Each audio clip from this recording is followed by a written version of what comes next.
yaitu suku Makassar, suku Bugis, suku Mandar, dan suku Toraja.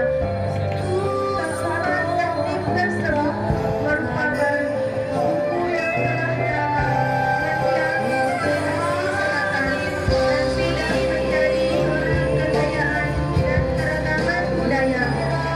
Pakaian adat yang digunakan diwakili masing-masing penenun. Setiap pergantian tarian dan daerahnya pun berganti sesuai ciri khas etnisnya.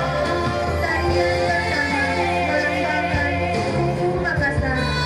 Tari yang digunakan yaitu Baba Renang dengan ciri khas musik gendang yang berseru-seru, sedangkan para penari memegang gitar dengan gerakan yang bermulai namun musik terkesan mistis.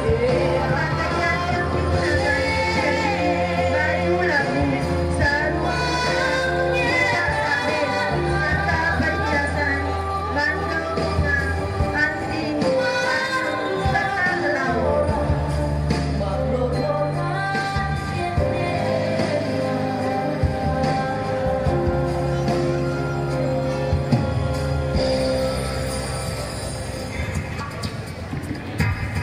Selanjutnya, suku Bugis.